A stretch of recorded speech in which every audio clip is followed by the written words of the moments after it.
Good morning all. ഞാൻ Ramakrishnan DB MD & CEO Sharewell securities limited ആണ്. ഒപ്പം സെബി രജിസ്റ്റേർഡ് റിസർച്ച് അനലിസ്റ്റ് കൂടിയാണ്. ഈ ഓഡിയോ കേട്ടതിന് ശേഷം ഡിസ്ക്ലെയിമർ കൂടി വായിച്ച് നോക്കണമെന്ന് താല്പര്യപ്പെടുന്നു. വളരെ വൊളട്ടൈലായിട്ടുള്ളൊരു ആഴ്ചയാണ് നമ്മൾ ഈ ആഴ്ച എക്സ്പെക്റ്റ് ചെയ്യുന്നത്. ഇന്ന് സ്റ്റാർട്ട് ചെയ്യുന്നതിനൊരു വൊളാറ്റിലിറ്റിയോട് കൂടിയാവാം. ഏഷ്യൻ മാർക്കറ്റുകൾ നോക്കുകയാണെങ്കിലും ചേരിറ്റി മാർക്കറ്റുകളും ബെറ്റർ ആയിട്ടാണ് ട്രേഡ് ചെയ്യുന്നത്. നമ്മൾ വെള്ളിയാഴ്ചത്തെ കാര്യം എടുക്കുകയാണെങ്കിൽ അമേരിക്കൻ മാർക്കറ്റുകൾ വീക്കായിട്ടാണ് ക്ലോസ് ചെയ്തിരുന്നത്. യൂറോപ്പ് മിക്സഡ് ആയിരുന്നു. അതുപോലെ തന്നെ ഗോൾഡും സ്ലൈറ്റ്ലി വീക്കായിരുന്നു. $2159.4 പെർ ഔൺസിനാണ് ഏപ്രിൽ ഫ്യൂച്ചേഴ്സ് ഗോൾഡ് വെള്ളിയാഴ്ച ക്ലോസ് ചെയ്തിരുന്നത്. ഇന്ന് മോർണിംഗിൽ സ്ലൈറ്റ്ലി വീക്കാണ്. $2151 പെർ ഔൺസിനാണ് ട്രേഡ് ചെയ്യുന്നത്. ബ്രന്റ് ക്രൂഡ് ഓയിൽ ബെറ്റർ ആയിട്ടാണ് വെള്ളിയാഴ്ച ക്ലോസ് ചെയ്തിരുന്നത്. ഇന്ന് മോർണിംഗിലും ബെറ്റർ ആയിട്ടാണ് ട്രേഡ് ചെയ്യുന്നത്. കോപ്പർ വെള്ളിയാഴ്ച 1 ഇയർ ഹൈ ഹിറ്റ് ചെയ്തിരുന്നു. ഇന്ന് മോർണിംഗിൽ സ്ലൈറ്റ്ലി ബെറ്റർ ആയിട്ടാണ് കോപ്പറും ട്രേഡ് ചെയ്യുന്നത്. ചൈനയിൽ നിന്ന് വരുന്ന ന്യൂസുകളെല്ലാം തന്നെ ഗോൾഡിനെ സംബന്ധിച്ച് പോസിറ്റീവ് ആണ്. ചൈനയിലെ ഇൻവെസ്റ്റേഴ്സ്, ജനങ്ങൾ, യങ് ജനറേഷൻ അടക്കമുള്ള ജനങ്ങൾ ഗോൾഡിലാണ് കൂടുതൽ ഇൻവെസ്റ്റ് ചെയ്തുകൊണ്ടിരിക്കുന്ന റിപ്പോർട്ടുകളാണ്. പ്രത്യേകിച്ച് ഫിസിക്കൽ ഗോൾഡിൽ തീർച്ചയായിട്ടും ഗോൾഡിനെ സംബന്ധിച്ച് ലോങ് റണ്ണിൽ ഇത് പോസിറ്റീവായിട്ട് ഉള്ള ഒരു ന്യൂസാണ്. ഇനി നമ്മളെ സംബന്ധിച്ച് വൊളാറ്റിലിറ്റി ഉണ്ടാക്കാവുന്ന ന്യൂസുകൾ ഇലക്ട്രൽ ബോണ്ട്, അതുപോലെ തന്നെ മ്യൂച്വൽ ഫണ്ട് സ്ട്രെസ് ടെസ്റ്റ് റിസൾട്ടുകളൊക്കെ ആയിരുന്നു. മ്യൂച്വൽ ഫണ്ട് സ്ട്രെസ് ടെസ്റ്റിൻ്റെ ഒരു ഇമ്പാക്റ്റ് നമ്മൾ കഴിഞ്ഞ ആഴ്ചയിൽ കൊണ്ട് സ്മോൾ ക്യാപ്പ്, മിഡ് ക്യാപ്പ് ഓഹരികളൊക്കെ വലിയ രീതിയിൽ താഴെ വന്നിരുന്നു. അതുപോലെ തന്നെ വെള്ളിയാഴ്ച വൈകുന്നേരം മ്യൂച്വൽ ഫണ്ടുകൾ സ്ട്രെസ് ടെസ്റ്റ് റിസൾട്ടൊക്കെ വന്നിട്ടുണ്ട്. ഇത് ഇൻലൈൻ വിത്ത് എക്സ്പെക്റ്റേഷൻ ആണ്. അപ്പോൾ ഈ സ്ട്രെസ് ടെസ്റ്റ് ഇൻവെസ്റ്റേഴ്സിനുള്ളൊരു വാണിംഗ് കൂടിയാണ്. അഡ്വേഴ്സ് മാർക്കറ്റ് കണ്ടീഷനിൽ മാർക്കറ്റിൽ സ്മോൾ ക്യാപ്പ്, മിഡ് ക്യാപ്പ് ഓഹരികൾ എത്രത്തോളമൊക്കെ ലോസ് വരാമെന്നുള്ള ഒരു കണക്ക് കൂട്ടൽ ഇൻവെസ്റ്റേഴ്സിന് ഉണ്ടായിരിക്കണം എന്നുള്ള ഒരു വാണിംഗ് ആണ്. അതുകൊണ്ട് കാര്യമായിട്ടുള്ള നെഗറ്റീവ് ഒന്നും നമ്മൾ ഇമ്പാക്റ്റ് ഒന്നും ഫർദർ നമ്മൾ എക്സ്പെക്റ്റ് ചെയ്യുന്നില്ല. എന്നിരുന്നാലും തങ്ങളുടെ പോർട്ട്ഫോളിയോസ് ഒന്ന് റിവ്യൂ ചെയ്യുന്നതിന് ഇൻവെസ്റ്റേഴ്സിന് ഇത് സഹായകമാകുമെന്നാണ് എക്സ്പെക്റ്റ് ചെയ്യുന്നത്. അതോടൊപ്പം തന്നെ ഇലക്ട്രൽ ബോണ്ട് ഇഷ്യൂ, വലിയ ബിഗ് കോർപ്പറേറ്റുകളുടെ നെയിമുകളൊന്നും കാണാനില്ല. എന്നിരുന്നാലും ചില ബിനാമി നെയിമുകളുണ്ടോ എന്നുള്ള ആരോപണങ്ങളൊക്കെ മാർക്കറ്റിൽ വരുന്നുണ്ട്. റിലയൻസിൻ്റെ അഡ്രസ്സിലുള്ള quick supply chain private limited 3rd largest bond buyer ആണെന്നാണ് പറയുന്നത്. തീർച്ചയായിട്ടും ഇത്തരത്തിലുള്ള ന്യൂസുകൾ ഒരു പക്ഷേ ഇലക്ഷൻ ഡിക്ലെയർ ചെയ്ത ഈ സമയത്തൊരു വൊളാറ്റിലിറ്റി ഒക്കെ മാർക്കറ്റിൽ ഉണ്ടാക്കിയേക്കാം. അതോടൊപ്പം തന്നെ പൊളിറ്റിക്കൽ പാർട്ടികളുടെ ആരോപണങ്ങളൊക്കെ വന്നേക്കാം. ആ ആരോപണങ്ങൾക്കനുസരിച്ചുള്ളൊരു ഇമ്പാക്റ്റൊക്കെ ഒരു പക്ഷേ വൊളാറ്റിലിറ്റി ഒക്കെ നമ്മൾ മാർക്കറ്റിൽ എക്സ്പെക്റ്റ് ചെയ്യാനായിട്ട് സാധിക്കും. അപ്പോൾ വളരെ കോഷ്യസ് ആയിട്ട് മാർക്കറ്റിൽ മൂവ് ചെയ്യുക. ഇനി 2 മാസം ഇലക്ഷൻ റിലേറ്റഡ് വൊളാറ്റിലിറ്റിയാണ് നമ്മൾ എക്സ്പെക്റ്റ് ചെയ്യുന്നത്. ഒപ്പം ഗ്ലോബൽ വൊളാറ്റിലിറ്റി ഉണ്ടാവാം. റഷ്യയും അതുപോലെ തന്നെ ഉക്രൈനും തമ്മിൽ വലിയ രീതിയിൽ ഇനി ഫൈറ്റ് തുടരുകയാണെങ്കിൽ തീർച്ചയായിട്ടും അതിൻ്റേതായ ഒരു ജിയോ പൊളിറ്റിക്കൽ വൊളാറ്റിലിറ്റി ഒക്കെ നമുക്ക് മാർക്കറ്റിൽ എക്സ്പെക്റ്റ് ചെയ്യാനായിട്ട് സാധിക്കും. അഡാനി ഗ്രൂപ്പ് ഓഫ് കമ്പനികളുടെ മേലിലും അതുപോലെ തന്നെ ഗൗതം അഡാനിയുടെ മേലിലും US അറ്റോർണീസ് ഓഫീസ് ഒരു എൻക്വയറി പ്രഖ്യാപിച്ചിട്ടുണ്ട്. കാര്യമായിട്ടുള്ള നെഗറ്റീവ് ഇമ്പാക്റ്റ് ഒന്നും ഉണ്ടാവാൻ പോകുന്നില്ല. അതോടൊപ്പം തന്നെ അഡാനി ഗ്രൂപ്പ് അടുത്ത വർഷത്തെ CapEx എമൗണ്ടും കൂടി അനൗൺസ് ചെയ്തിട്ടുണ്ട്. ഈ വർഷം അവർ ടോട്ടൽ സ്പെൻഡ് ചെയ്തത് $10 ബില്യൺ അടുത്ത വർഷം $14 ബില്യൺ ആണ് CapEx, റിന്യൂവബിൾ എനർജി, അതുപോലെ തന്നെ എയർപോർട്ട്, പോർട്ട് സെക്ടറിലേക്കൊക്കെ അലോക്കേറ്റ് ചെയ്തിരിക്കുന്നത്. പോസിറ്റീവാണ്. പക്ഷേ അഡാനി ഗ്രൂപ്പ് ഓഫ് കമ്പനീസിൻ്റെ വൊളാറ്റിലിറ്റി കാണാനുള്ള ചാൻസസ് ആണ് കാണുന്നത്.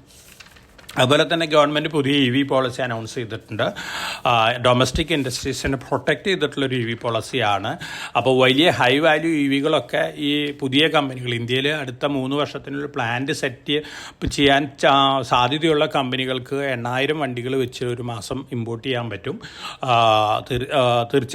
ഒരു വർഷം ഇമ്പോർട്ട് ചെയ്യാനായിട്ട് പറ്റും. ടോട്ടൽ 5 വർഷം അവർക്ക് 40,000 വണ്ടികൾ ഇമ്പോർട്ട് ചെയ്യാം. ഇന്ത്യയിൽ പ്രൊഡക്ഷൻ സ്റ്റാർട്ട് ചെയ്ത് കഴിഞ്ഞാൽ ഇന്ത്യയിൽ ഡൊമസ്റ്റിക് സപ്ലൈ തുടങ്ങാം. അപ്പോൾ ഇത് വലിയ വാല്യൂ ഉള്ള വെഹിക്കിൾസ് മാത്രമാണ് ഇമ്പോർട്ട് ചെയ്യാനും സാധിക്കുള്ളൂ. $35,000 പെർ വെഹിക്കിൾ പ്രൈസുള്ള കാറുകളാണ് ഇമ്പോർട്ട് ചെയ്യാനായിട്ട് പറ്റുള്ളൂ. അപ്പോൾ ഡൊമസ്റ്റിക് ഇൻഡസ്ട്രീനെ സംബന്ധിച്ച് പോസിറ്റീവായിട്ട് ന്യൂസാണ്. ധാരാളം കമ്പനികൾ ധാരാളം ഓർഡേഴ്സ് നേടിയിട്ടുണ്ട്. HIL 2890 വരെ ഓർഡറാണ് നേടിയിരിക്കുന്നത്. അത് മിനിസ്ട്രി ഓഫ് ഡിഫൻസിൽ നിന്നാണ്. അതുപോലെ തന്നെ റെയിൽടെൽ കഴിഞ്ഞ 3 ദിവസമായിട്ട് കണ്ടിന്യൂസ് ഓർഡർ ബാഗിംഗ് ആണ്. 351.95 കോടി രൂപ ഓർഡർ ഉണ്ട്. അതുപോലെ തന്നെ 130.6 എന്ന് പോയിട്ടൊരു ഓർഡറും കൂടി ബീഹാറിൽ നിന്നും കിട്ടിയിട്ടുണ്ട്. അപ്പോൾ കണ്ടിന്യൂസ് ആയിട്ട് ഓർഡർ ബാക്ക് ചെയ്യുന്ന ഒരു റെയിൽവേ റിലേറ്റഡ് കമ്പനിയാണ് റെയിൽടെൽ.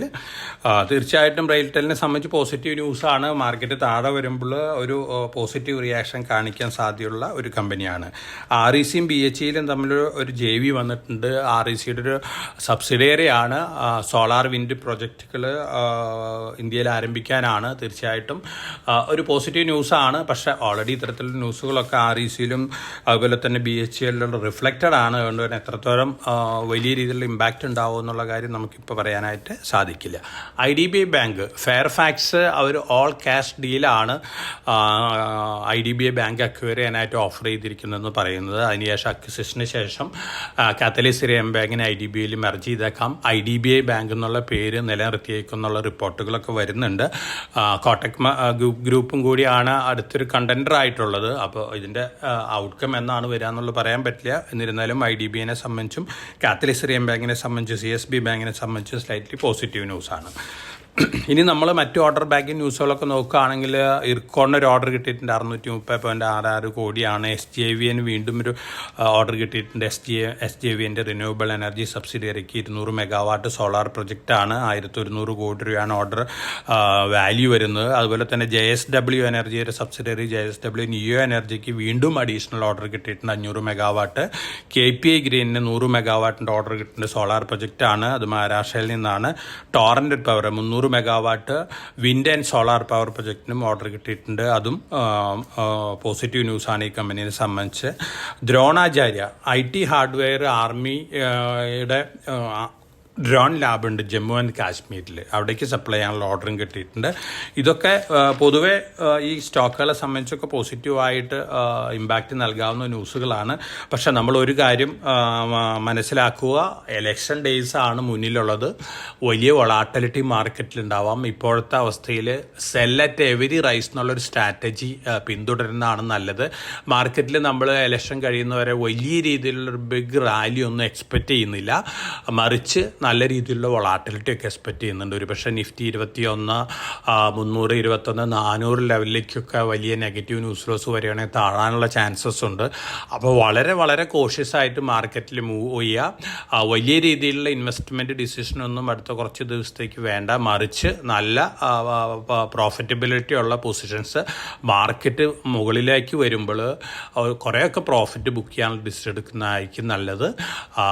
അപ്പോൾ വളരെ വളരെ കോഷ്യസ് ആയിട്ട് മാർക്കറ്റിൽ മൂവ് ചെയ്യുക. ഇന്നും നമ്മൾ എക്സ്പെക്ട് ചെയ്യുന്ന ഒരു വൊളാറ്റൈൽ ഓപ്പണിങ്ങും വൊളാറ്റിലിറ്റിയും തന്നെയാണ്. മാർക്കറ്റിൽ പല ന്യൂസ് ഫ്ലോസും പോസിറ്റീവും നെഗറ്റീവും ആയിട്ടൊക്കെ വരുന്നുണ്ട്. അതിൻ്റേതായ വൊളാറ്റിലിറ്റി നമുക്ക് മാർക്കറ്റിൽ എക്സ്പെക്ട് ചെയ്യാം. അപ്പോൾ എല്ലാവർക്കും നല്ലൊരു ട്രേഡിംഗ് ഡേ ആശംസിച്ചുകൊണ്ട് ഞാൻ ഇന്നത്തെ പ്രീ മാർക്കറ്റ് കമൻട്രിയോട് അവസാനിപ്പിക്കുകയാണ്. Thank you.